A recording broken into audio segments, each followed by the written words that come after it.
Oi, gente, Roberto Rilo Bíscaro aqui. Nessa sessão do canal eu uso meus conhecimentos de professor de literatura já há algumas décadas para falar sobre temas que podem cair no vestibular, escolas literárias, análises de obras, sempre para quem vai prestar Enem. Então as análises são feitas em nível de segundo grau. Claro que as pessoas interessadas em literatura brasileira e portuguesa são super bem-vindas e convido que vocês todos deem uma olhada na playlist Literatura para Enem e Vestibulares. Lá tem bastante material. Hoje a gente vai falar sobre o contexto histórico português do classicismo. Eu recomendo que vocês assistam a dois vídeos: o contexto do humanismo e também o contexto do classicismo de geral. Eu vou até deixá-los na descrição aqui do vídeo, porque eu acho que dá um estofo maior, e até porque algumas coisas que eu falei no contexto geral do classicismo, eu não vou esmiuçar aqui, né?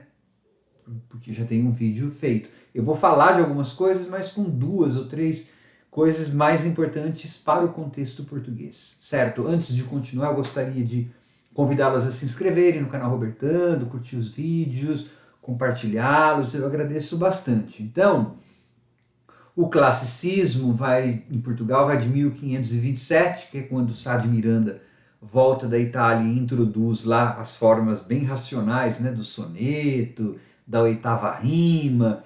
Isso a gente vai ver num vídeo específico de características formais, né, e temáticas do classicismo. Então, quando ele volta, 1527, Portugal está no seu esplendor e glória. Lembra, a gente Brasil já estava até nessa parada, né? O Brasil foi descoberto em 1500. Então, o Brasil, Portugal vivia assim, cheio de dinheiro, expansão ultramarina, estava a mil. Classicismo termina em 1580 com a morte do Camões, um dos maiores poetas da língua portuguesa, que vai morrer na miséria, sintomático isso, né?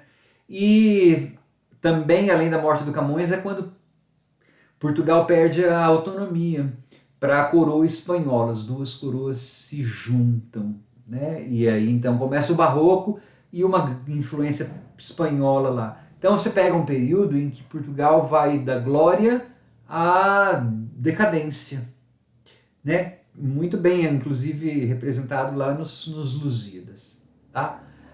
Importa saber algumas coisinhas a respeito de Portugal para a gente contextualizar melhor depois a poesia camoniana, os Lusíadas e tal. É assim, pessoal, o caminho para expansão ultramarina portuguesa começou a ser traçado lá atrás, na Revolução de Avis. Por isso que eu falei que é bom dar uma olhada nos vídeos sobre humanismo, tal, trovadorismo, pra você ter uma noção diacrônica, né? Uma noção de como a história vai caminhando assim. A Revolução de Avis, ela colocou um rei mais forte no trono, ela marcou o absolutismo, o início do absolutismo em Portugal, e esse mestre de Avis, né, Dom João, ele fora apoiado pelos comerciantes, pela classe mercantil. Então, você tem em Portugal um terreno preparado para que a expansão ultramarina acontecesse. Um rei forte e uma classe mercantil interessada em lucrar. E para isso, graças à tecnologia, bússola tal, ela saiu para o mar e fez a glória de Portugal. Né? 1527, Portugal estava nadando em dinheiro. Em 1487, então antes também do classicismo, a imprensa é introduzida em Portugal. Lembra que a imprensa fora inventada pelo Gutenberg, no que hoje é a Alemanha. 1487 foi introduzida em Portugal. Isso fez com que os textos de vários tipos tivessem maior divulgação. E aí você tem um outro dado que é importante. Cada vez mais os filhos dos mercadores, né, que estavam ficando ricos, estavam nas universidades e com a imprensa os textos ficaram mais difundidos, mais difundíveis, na verdade. Então os textos gregos e romanos, portanto escritos por autores pagãos como Petrarca, Boccaccio, Plutarco, eles foram ficando cada vez mais comuns entre os estudantes, filhos de mercadores que estavam na universidade, em suas versões originais. Porque durante a Idade Média, esses textos, quando eram lidos por alguém fora dos mosteiros, eram lidos em versões editadas. Tá? Então, você tem, olha só quantas coisas de Portugal, né? Você tem uma classe que está ficando cada de comerciantes que está ficando mais letrada, em uma sociedade onde está entrando mais dinheiro e a mobilidade social é um pouco maior do que na época do feudalismo. E imagina, gente, numa época em que o seu país está entrando muito dinheiro, você está descobrindo muitas coisas, né? Descobridor dos sete mares. O seu sentido de nacionalismo deve ficar bastante elevado, certo? Certo. Então, uma das características importantes do classicismo português é justamente o nacionalismo.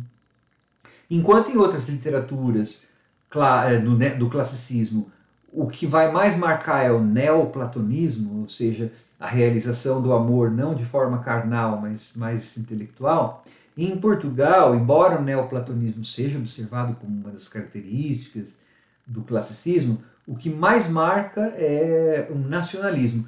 Ó, os Lusíadas, a história do povo português. Tá?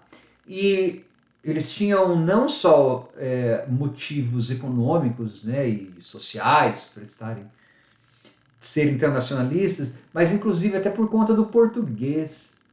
O português estava entrando, o nosso idioma, o idioma português estava entrando em sua fase moderna, era realmente já uma língua autônoma na época do classicismo. Então, todos esses fatores são inerentes a Portugal, né? O que acontece é que depois, por distemperes, despreparos e coisas monásticas, políticas lá, dinásticas, aí Portugal entra em decadência, né? E passa a gravitar